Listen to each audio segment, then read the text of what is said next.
Ribhoi College harangkat ka jingetre lang baka Nehru Yuva Sangatham ka NYKS Lembat ka NSS unit ka Ribhoi College matagasni kalapalong ya kalumpung ïatai lane ka district level Viksit Bharat Youth Parliament hakabalaban khya halor kaphang one nation one election ya kabalawan banya simenta daki samla pule jongki college baper na Ribhoi kani kalumpung Viksit Bharat Youth Parliament balawanra hakleng ka ri India hakabala ailat kerpang ya baro ki khun samla panyo ya kahok banya thir ïatai halor ka ritisan shar paitba hakani ka jingai jumur halor kata kaphang kawe ka election lawan bane simentaru dakan nong bishar kabakan thup ya ka Dr. Elizabeth Kharkongor principal ka Ribhoi College uba Matthew Kenneth Makado uba Dirapsang District Youth Officer ka NYKS Ribhoi ka kong I Kharnayor ka badai ka Head Department ka Subject Philosophy ba usamla Victor Suling uba dei we usamla pule law na ka USDM hagani ka sngi ki samla pule ki lapan pau ya ki jimut baper bat ka lapan song shitru ban ya kran halor ka phang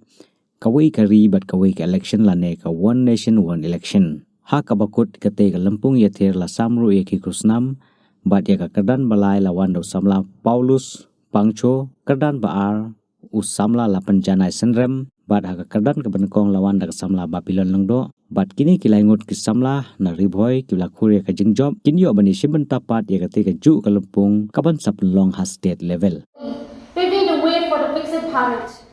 In India's every democracy, simultaneous elections were announced. From 1952 to 1967, Lok Sabha and State Assembly were held together. But this cycle was disrupted due to premature dissolution of state assemblies and the Lok Sabha in 1968 to 1970. Since then, frequent elections have become norms. These raise concerns about governance, disruptions, and financial burdens. In 2019 election, it cost around 6,000 crore. Supporters claim simultaneous election could save up to 1.5% of India's GDP. Countries like Sweden, South Africa, Belgium follow simultaneous election. Does India means that it has to follow? Well, it's tough to say because they follow proportional representation and we follow the past the post systems. At first glance, one election, one nation seems like an efficient solution. It promises to reduce time, reduce costs, and streamline governance. While these benefits sound promising, let us not forget that democracy is not merely about reducing costs. It's about empowering every citizen.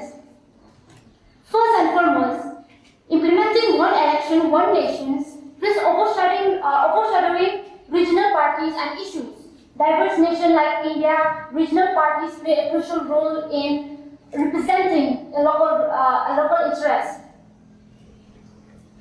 Ladies and gentlemen, can we truly call ourselves a democracy, or just one nation, one election paving the way to Viksit Bharat, if the regional issues are not concerned? For example, the farmers in Punjab are sidelined. Frequent elections may be seen as a burden, but they are essential for accountability. They force leaders to remain connected to the constituents' needs. Regulations on campaign spending help reduce the overall financial burdens. Voters' elections and engagements enhance coordinations. By adopting these strategies, it reduces the cost of the time. Instead of focusing on one election, why not in initiatives like one nation, one education, one nation, one healthcare, or one nation, one tax? These policies will generally promote development while respecting regional identities. Imagine a country where every child has access to quality education regarding other states. This is the essence of the Viksit Bharat. One election may present appealing visions of efficiency.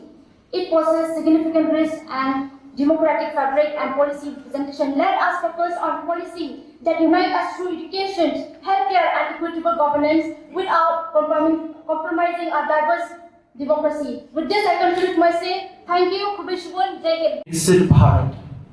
The concept of one nation, one election proposes synchronizing Lok Sabha and state assembly elections across India.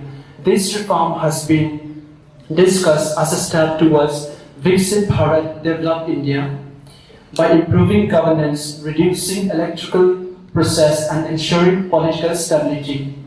However, it also presents many challenges, including federalism, implementation, and democratic representation. Merits of one nation and one elections are follows. Cost reduction.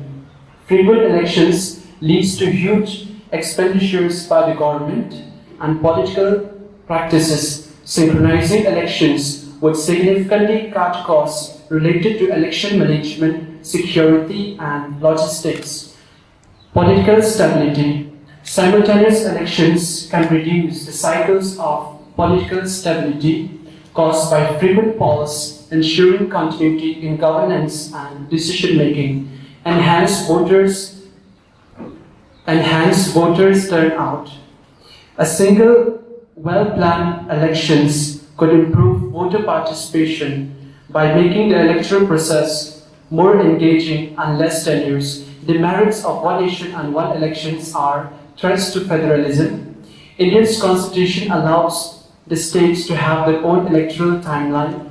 Forcing synchronization may dilute the autonomy of state government. Constitutional amendments. Implementing this initiative would necessitate significant constitutional changes, including amendments to Articles 83, 85, 172, and others, which govern the tenures of legislative bodies.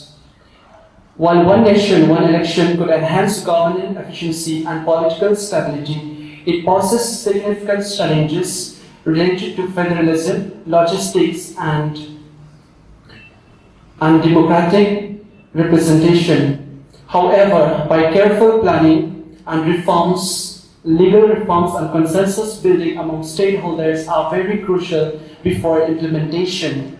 If executed effectively, it could pave the way of Viksit Bharat Youth Parliament by ensuring a more significant, stable and development-focused political stability, fostering India's visions of Viksit Bharat by 2047. Thank you.